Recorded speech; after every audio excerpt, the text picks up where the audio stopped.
Okay, go. I'm here today to tell you why Ubuntu Linux is the best operating system.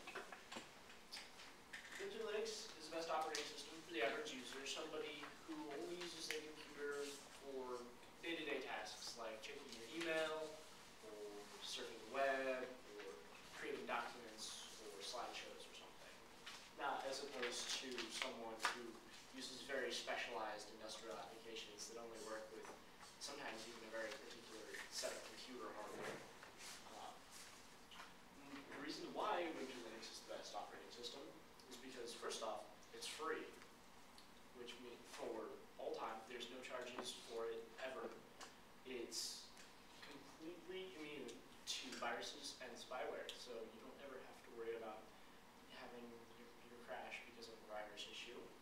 And it's actually, despite what most people may think, very easy to use, customizable, and can look as good or better than equivalent offerings for Windows Vista or the Mac OS. Being free, the reason that it's free is because it's open source software. It was originally created when Linus Torvalds, a student at a university who had to use the Unix operating system, which was a very proprietary, extremely expensive operating system for some schoolwork, decided that he couldn't afford it, so he'd just write his own. And as such, he started the open source movement, and this means that it's a collaboration between many people all over the world. Anybody can access the source code. Anybody can make modifications to it under the condition that they provide their modifications in the original code to anybody else that wants it. The programs are also open source, and they're free as well. A couple of examples. Photoshop is $100 retail on Amazon, and the open source equivalent that's extremely popular is called GIMP, the GNU Image Manipulation Program, and that's free. Microsoft Office 2007 also, it's about $100, but OpenOffice, which some of you may be familiar with, is also free. The operating system itself is free to download and install, which compared to Windows Vista, which at its least expensive is $190, up to $288 at its most expensive offering. Also, Mac operating system can't really buy it individually. It's packaged with all their computers, but every time that they release a new operating system, it's about $100 to upgrade into this one. Ubuntu's design is created so that viruses and spyware don't even have a chance to access the basic operating system files, which means that the popular viruses and spyware that affect, say, Windows computers aren't able to run at all.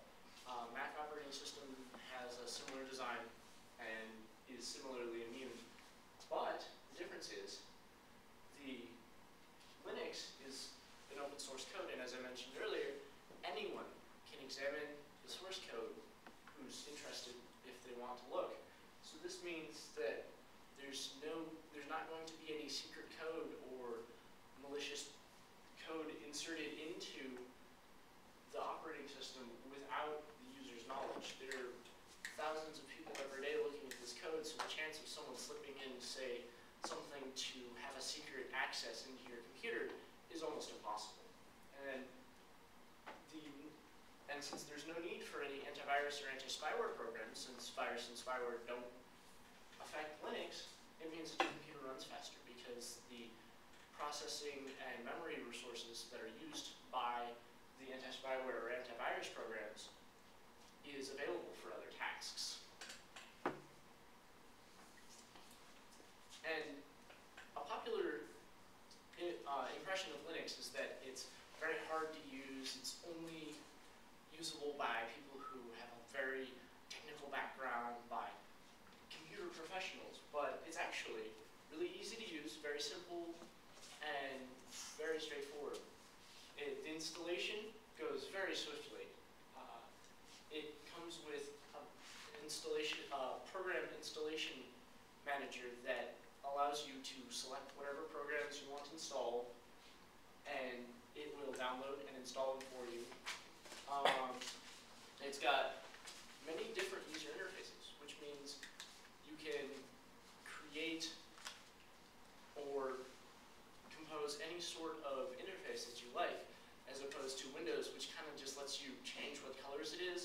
or Mac operating system, similarly, you can actually select from a vast variety of significantly different interfaces, so you can choose which one you're most comfortable with. And it's actually really fun to look at. The usual impression that people get of Linux is kind of something that looks like this. That it's very text-based, doesn't look very good, might be kind of hard to understand, but in actuality, it looks a lot like that.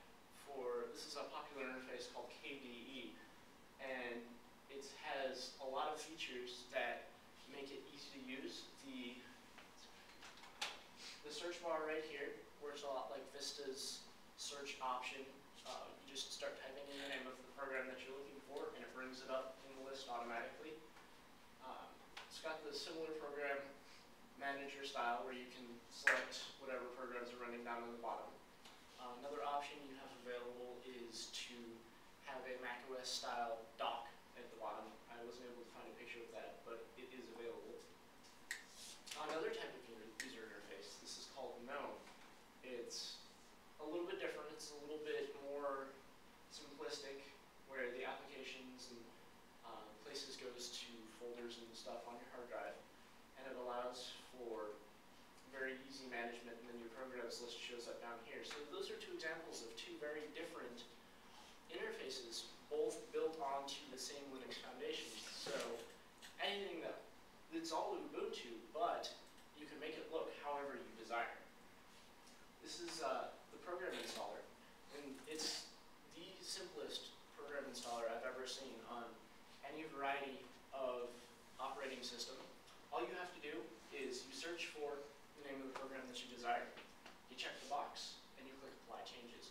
Now, none of this software is proprietary. It's all open source and free software, so sometimes it might be called by a different name than you're accustomed to, but there is an open source equivalent to approximately every type of major software out there. And as far as iCandy goes, there are some options for some higher-end computers that make Ubuntu look really, really spiffy.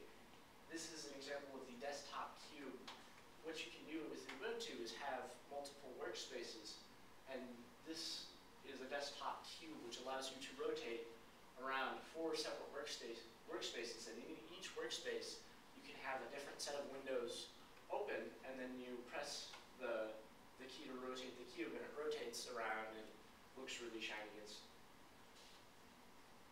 In conclusion, Ubuntu Linux is a perfectly viable alternative to Windows and Mac operating systems for the average user, and is, in my opinion, the best operating system because it's very low cost, it's free, you can't really beat free. It's really easy to use and install, it's very straightforward, there's no more of the text-based, you can actually go without using the terminal at all. There's no need for any sort of text-based entry to operate a Linux system. And it's